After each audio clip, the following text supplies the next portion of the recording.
perhaps never thought that what you lace upon your feet could whisper something to your soul. Shoes, after all, are the most unassuming of objects, born of utility, shaped for movement, the humblest servant of the body's pilgrimage across earth. And yet, in the strange theatre of the modern age, they have become more than coverings for feet. They are creeds stitched in leather, banners of belonging, and, dare I say, icons of worship. For man, who once walked barefoot through the dust of Eden, now worships what he wears. He seeks not only comfort but meaning, and so meaning is sold to him branded, blessed, and bewitched. The ancient world knew well that what one wore could speak of allegiance. To don a symbol was to enter a covenant, and I suspect the same mystery endures, though under subtler names. When you wear the winged swoosh of Nike, you participate in a story older than advertising, one that recalls the pagan goddess of victory, whose name that brand so unashamedly bears. The Greeks once offered sacrifices to her. Now we offer currency and loyalty.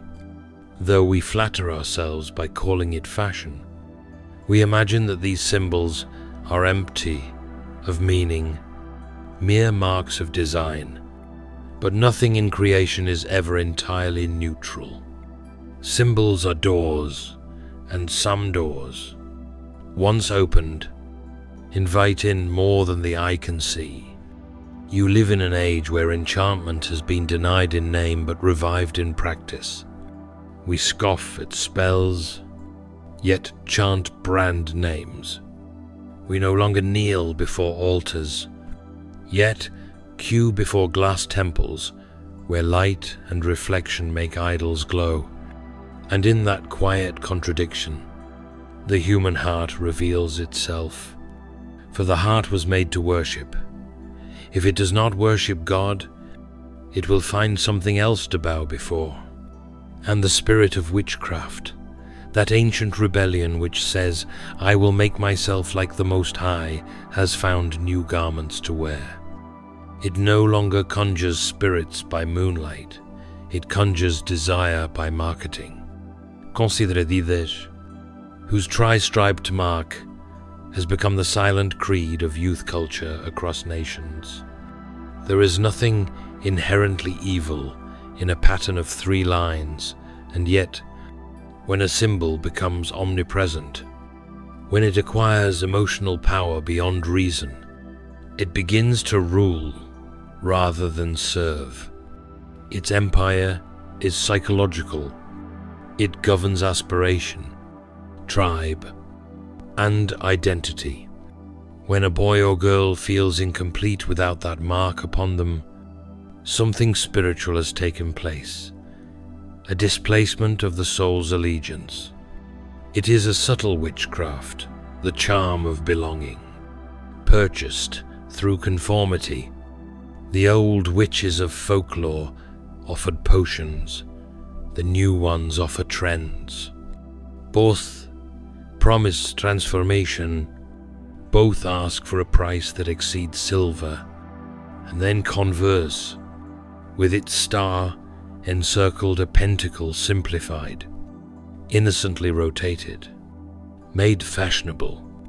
Once, the star was a sign of guidance, of the Bethlehem promise, that led wise men to light. Now it flutters upon sneakers that dance in rebellion, that advertise defiance and self-made coolness. I do not accuse these makers of deliberate sorcery.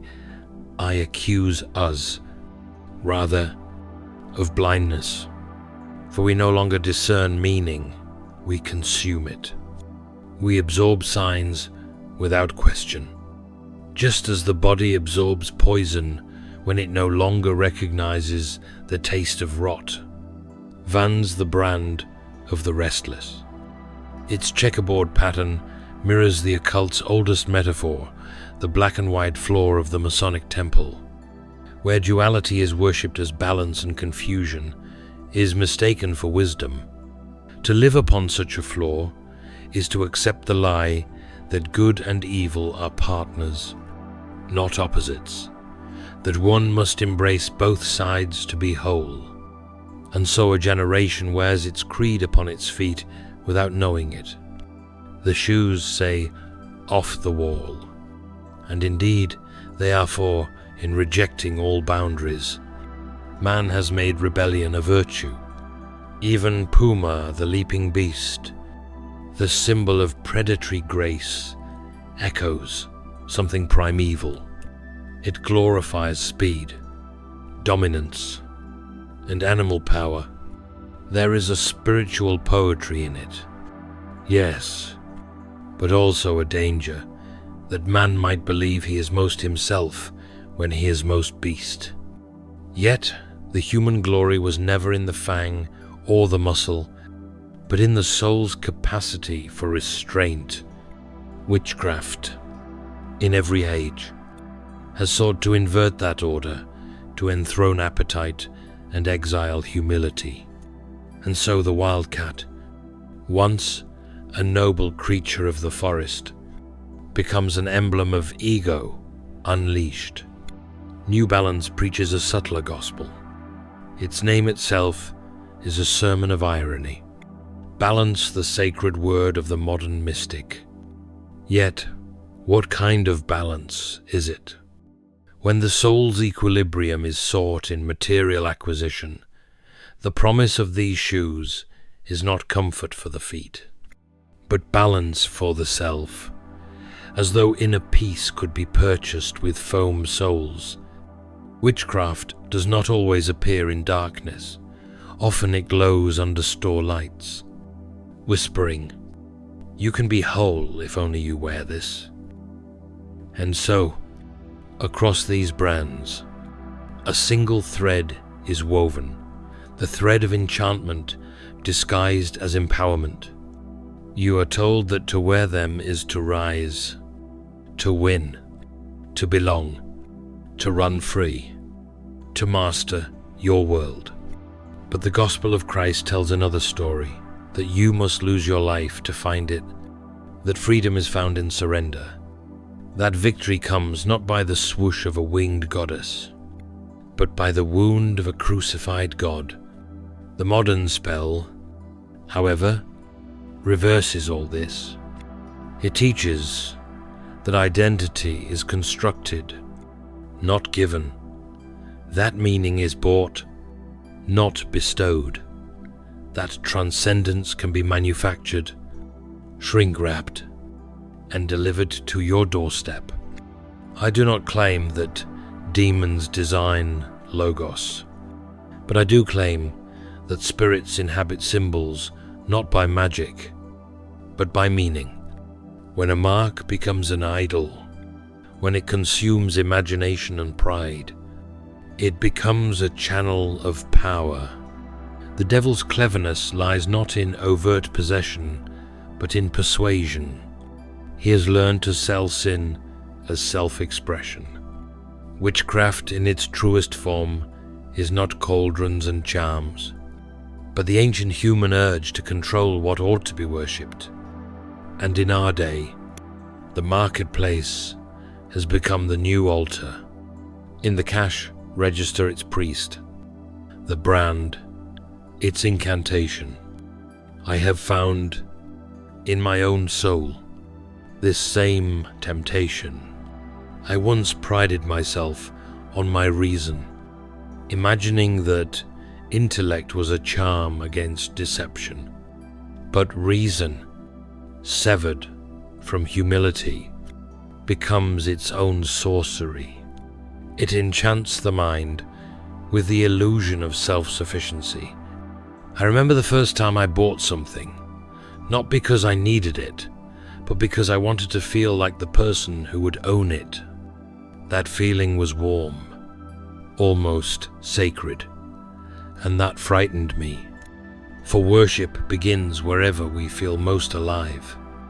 The heart does not ask whether its object is worthy. It simply adores. That is why Christ's call is so paradoxical. Take off your sandals, for the place where you stand is holy ground. In that command, there is both reverence and stripping. You remove what covers you. You bear the soul that the world has clothed. You stand unbranded before the fire of reality. That is the true counterspell to the enchantment of consumer witchcraft. Not condemnation, but nakedness. To walk barefoot before God is to confess that no symbol, no slogan, no shoe can make you more yourself. The myth of the winged goddess promised speed. The myth of the cross delivers stillness. The former exalts motion. The latter sanctifies rest. In the paradox of Christ, all pagan dreams find their answer: the flight of Nike, the duality of Vans, the power of Puma, the pride of Converse, the perfection of Adidas, the false balance of New Balance. Every myth of self-deification meets its end at Calvary, where God became man, so that man might cease trying to be God. There is no brand of redemption, no logo of grace, only a wound, invisible yet eternal, that redeems all symbols through love. And perhaps that is why the soul aches as it walks through the glittering aisles of this world. You sense, though you cannot articulate it, that the enchantment has failed to satisfy. You buy again and again, hoping the next design will make you new, yet the hunger remains. That hunger is holy. It is the echo of Eden, the memory of heaven, the divine homesickness, for which no advertisement has an antidote. It whispers to you, even as you walk, take off your shoes. Remember who made your feet. In the end, it is not the shoe that corrupts, but the spell we cast upon it. Every object can be sanctified or profaned, depending on the love that wields it. The cross itself was once a tool of execution, yet grace turned it into the gateway of glory. So too, a shoe may either serve the pilgrim or enslave the idolater. The difference lies in the posture of the heart. Witchcraft, in the language of heaven, is simply love misdirected. To love what is less than God, as though it were God that is the only true curse. And so I find myself praying not against brands, but for discernment, for you and for me, that we might see through the glow of advertisements to the quiet glory of the giver, that we might walk not in enchanted shoes, but in the freedom of those who know they are already beloved. For no brand can bestow identity, no symbol can confer eternity. You were branded long ago, not by ink or leather, but by blood, and that mark, invisible, indelible, divine, is the only one that sets you free. If, one day, you find yourself in the shop window, gazing at those winged shoes or those balanced soles, perhaps pause and remember this: your feet were made not for display, but for pilgrimage. The road to heaven is rarely fashionable, but it is holy. And when at last you stand before the gates of that country where witchcraft ends and worship begins, I suspect you will find that everyone there walks barefoot. You see, the spiritual peril of the age is not that men have ceased to believe in God, but that they have begun to believe in everything else. They imagine that freedom is found in the unfastened lace, That identity is discovered in the mark on one's heel. That transcendence is stitched into fabric. Once, religion was accused of binding men in superstition. Now it is consumerism that enchants them. The irony is perfect. The modern man who prides himself on reason walks daily under the most potent spell ever cast, the spell of disbelief in spells. He tells himself that he is free, while every desire he indulges was suggested to him by the whisper of marketing, that great sorcerer of the age. What the ancients called witchcraft, we now call influence. Yet, the essence is the same: the manipulation of invisible forces to bend the human will. The witch of old drew circles in ash and spoke incantations. The advertiser draws circles of light and speaks to the imagination. Both seek to alter reality through image, and both succeed, for imagination is the threshold of the soul. What enters there does not remain idle. It shapes appetite and belief. The true danger of the enchanted brand is not its design, but its dominion over imagination. It has replaced vision with glamour, a counterfeit light, brighter than truth, but colder than grace. When I pass a window of shoes gleaming like trophies, I cannot help but feel that mankind has misplaced his awe. Once, man stood before the stars and trembled. Now he stands before the mirror and poses. He has transferred his reverence from the Creator to the created, from the heavens to the handmaid. This, at heart, is the spell of witchcraft, the elevation of the finite into the infinite, the creature pretending to be the god. Every age expresses that rebellion in its own style. Ours has chosen style itself as the idol. We are bewitched not by the devil's horns, but by his marketing. And yet, to condemn all beauty would be blasphemy. For the true danger is not beauty itself, but beauty detached from truth. A shoe can be graceful, noble, even holy in its craftsmanship, when made to serve the dignity of the human journey. But when beauty is severed from goodness, it becomes sorcery, the art of making the unreal appear more desirable than the real. The sorcerer and the advertiser share this mastery. They can make men love illusions. That is why Christ's miracles are so utterly opposite to magic. Magic inflates the ego. Miracle humbles it. Magic says, "You can be as gods." Miracle says, "You are loved as dust." It is fashionable today to dismiss all talk of witchcraft as medieval, but the devil does not retire when mocked. He adapts. He has learned to wear sneakers. He has traded cauldrons for culture. His new familiar is the algorithm, his new charm, the image that flashes faster than conscience can blink.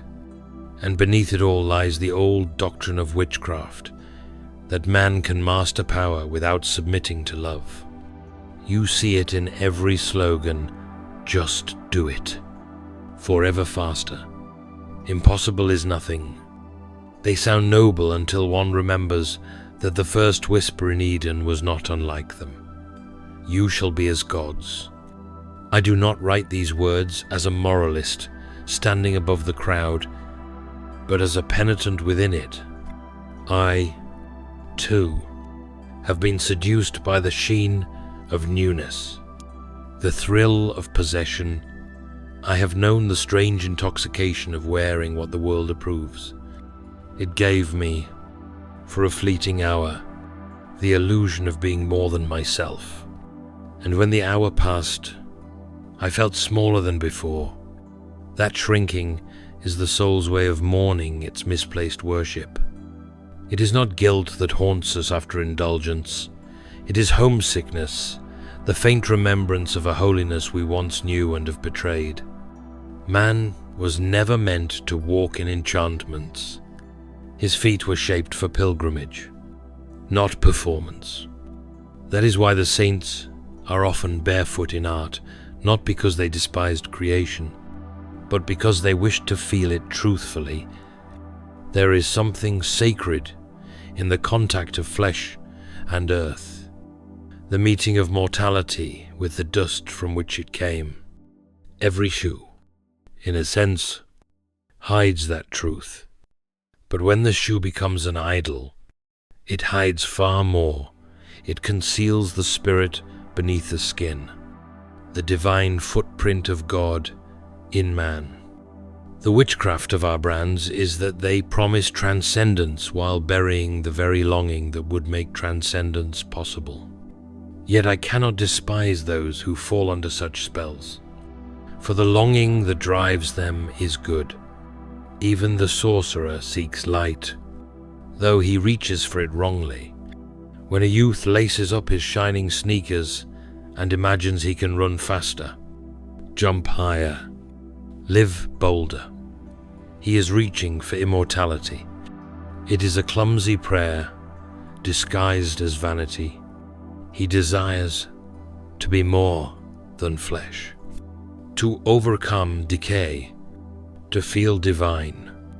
But he has mistaken symbol for substance. The true victory is not in motion, but in meaning, not in speed, but in surrender. The gospel, in its quiet subversion, answers every modern enchantement. To the cry, "Be victorious," it replies, "Blessed are the meek." To the creed, "Forever faster," it whispers, "Be still and know that I am God." To the glittering promise, "Impossible is nothing," it shows a carpenter nailed to wood and says, "Here is the impossible, doomed for love." Christianity is not the denial of desire, but its redemption. It teaches that every false longing is the shadow of a true one. The devil's lies are not inventions, they are distortions. He takes what is holy victory, freedom, power, and sells the hollow echo of them. There is a profound irony in the fact that the same feet which once walked toward the temple now walk toward the mall. Yet grace is patient. It can meet us even there. Perhaps the next time you try on a pair of shoes, you might hear another voice quieter, older than all slogans, saying, "How beautiful are the feet of those who bring good news." Imagine that the beauty of feet, not because they wear what is costly, but because they carry what is eternal. I think often of that line in the Gospels where Christ kneels to wash his disciples' feet. There, the creator of galaxies touches dust. He who could command legions of angels stoops to cleanse what we hide. It is the most unmagical act imaginable, and therefore the most divine. Witchcraft seeks to ascend by force.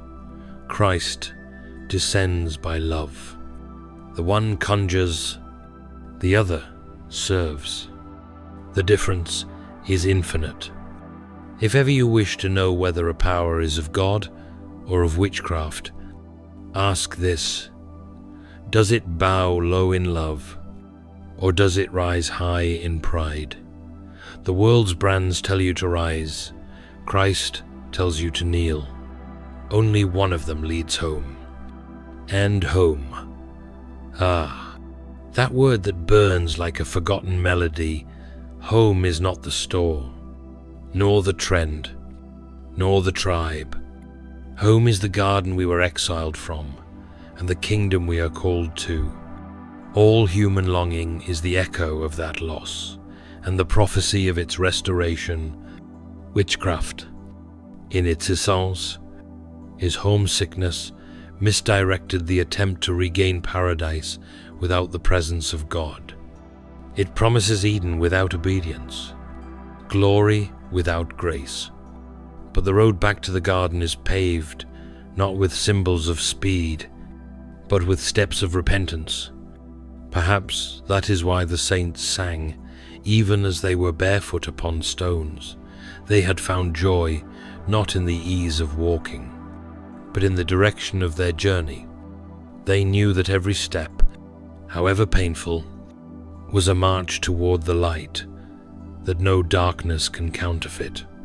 For the devil may imitate many things, but he cannot imitate humility. Pride is his native tongue, submission his silence. Thus, the surest spell-breaking act is not exorcism, but surrender. I confess there was a time when I envied the world's enchantment. It seemed alive, dazzling, immediate. Christianity, by contrast, appeared to me a sober thing, the grey sky after fireworks. But the longer I lived, the more I saw that the fireworks burn out, while the sky endures. The glamour of brands, like all glamour, depends upon the exhaustion of its worshippers. It must always create new cravings. For satisfied hearts do not spend. The witch's power, ancient or modern, is the same to make the real seem dull. Yet the real, the smell of rain, the sound of prayer, the barefoot truth of humility, is the only thing that never fades. You may think this reflection a trifle severe upon shoes, but I do not blame the shoemaker who crafts well, only the spirit that turns his craft into creed. The enemy of souls is subtle. He does not destroy beauty, he diverts it. He does not forbid love, he fractures it. And so, he takes what was meant to serve the body's pilgrimage and makes it the idol of the body's pride. If you listen closely, you can almost hear his laughter echoing through the slogans, a laughter not of joy, but of mockery. For nothing amuses hell more than watching men enslave themselves with the illusion of choice. The way of Christ is slower, quieter, but infinitely deeper. He does not market salvation. He offers himself. He does not brand his followers. He names them. There is no competition, no slogan, no price tag, only invitation. Come, follow me. And to follow him is to walk not in the shoes of gods, but in the dust of servants. If you wish to see the witchcraft broken, to begin there. Walk simply. Thank the earth beneath you. Bless the maker, not the maid. When you lace your shoes, remember who gave you feet. And if you should find, one day, that you no longer crave the shining marks of men, rejoice, for you have been delivered from the oldest enchantment, the worship of self. For the truest shoes were never made of leather or cloth, but of grace, and grace fits every soul, though none deserve it. It walks where fashion cannot, runs where wings fail, and stands even when the world falls.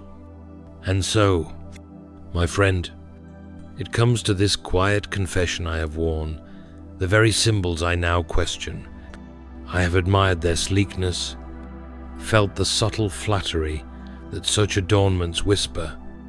I have looked down at my feet and thought, for one foolish instant, that I was somehow more because of what covered them. And in that moment, I understood what sin truly is, not the love of evil things, but the love of lesser things more than God. The devil rarely offers you darkness. He offers you light that is merely easier to bear. He will not tell you to hate God, but to forget Him. And the easiest way to forget God is to fill every small emptiness with noise, comfort, or brand. I remember walking through Oxford once, long ago, under a rain that was too gentle to call a storm. The cobblestones were slick and shining, and every shop window shimmered with shoes displayed like relics. I caught my reflection among them, a man of letters, pretending at wisdom, yet as enchanted as any youth in the crowd. That reflection seemed to speak, "You have written of truth, but do you walk in it?" And I could not answer. I realized, with something like shame, that I had spoken of heaven more than I had longed for it. I had admired humility without practicing it. I had reasoned about grace, but had not knelt to receive it. Such is the contradiction of the heart, the intellect that bows to Christ in words, yet still bargains with the world in practice. It is strange how the soul can fall in love with its own chains. The witchcraft of our age is woven not in hatred of God, but in indifference to Him. The spell says, "You need not reject heaven, simply build your own." And so we do. We construct small Edens out of comfort and consumption, forgetting that Eden was never man's creation to begin with. We imagine ourselves the architects of identity, the curators of our own meaning, the designers of our own destiny. And yet, the more we design, the more we decay. For the soul cannot live by novelty. It hungers for the eternal. It will accept counterfeits for a time, but sooner or later, every imitation fades, and the heart wakes as if from a fever dream, thirsty for something pure. That awakening is mercy. It hurts, yes, but it heals. When God strips away our enchantments, it feels at first like loss, like exile, but only when the false light fades can the true dawn rise. I have come to see that all these branded symbols, the swoosh, the stripes, the stars, the beasts are not merely cultural curiosities. They are mirrors of the human condition. They show us our restlessness, or longing for meaning, our desperate hope to be chosen, seen, admired. Every advertisement is a twisted prayer. See me, approve me, love me. And every heart that prays so is closer to truth than it knows. For behind the hunger for approval lies the ancient cry of the soul father. Ami still, yours. If only we would listen, we would hear the answer already spoken in blood. The cross stands as the eternal refutation of all witchcraft. It says, you cannot conjure your own salvation. You can only receive it. The witch draws power upward. The Christian receives power downward. Grace descend, pride ascend, and thus every act of humility, every refusal to define yourself by the emblems of man is a quiet exorcism. When you choose simplicity over display, gratitude over greed, prayer over purchase, you loosen the invisible cords that bind the world to its enchantments. I have sometimes imagined what it would look like if the modern age were stripped of its enchantments for one day. Suppose every symbol lost its power. Suppose the swoosh ceased to whisper of victory. The stripes lost their prestige. The star its cool rebellion. Suppose shoes became what they truly are, coverings of flesh that walks toward dust. Would we despair? Or would we breathe again? I think we would feel lighter. For beneath all our polish and pride lies a deep fatigue, the exhaustion of carrying our own glory. The old sorcerers grew weary of their spells, so will we of our brands. For every charm requires constant attention. To stay bewitched is to stay busy. But grace, blessed grace, asks only that you rest. Do not mistake me. This is not an argument against art, color, or craftsmanship. Heaven itself delights in beauty, but beauty, when it is true, directs worship upward. Counterfeit beauty traps it in the mirror. The Christian life, then, is the slow restoration of right vision, learning once more to look through things, not at them, to see the maker in the made, the giver in the gift. A shoe, like any created thing, can be a psalm if worn with thanksgiving.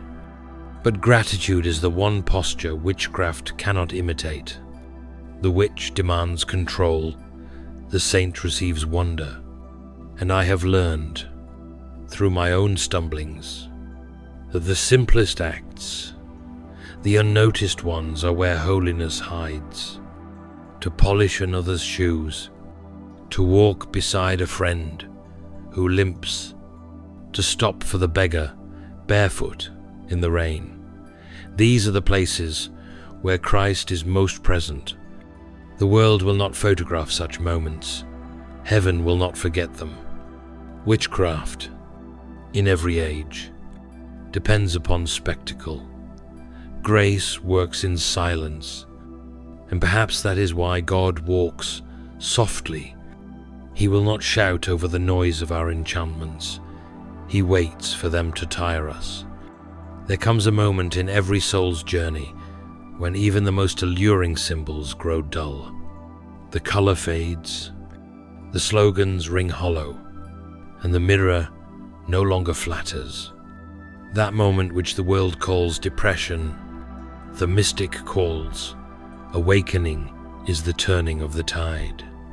You begin to see that your worth was never in what adorned you, but in what endured you. You remember the one who walked unshod up the hill of Calvary, bearing no brand, but the name above every name. The world mocked him as powerless, yet all the powers of darkness could not withstand his love. There, upon the cross, the witchcraft of all ages was undone, for love cannot be bought, nor replicated, nor marketed. It is the one commodity that hell cannot counterfeit.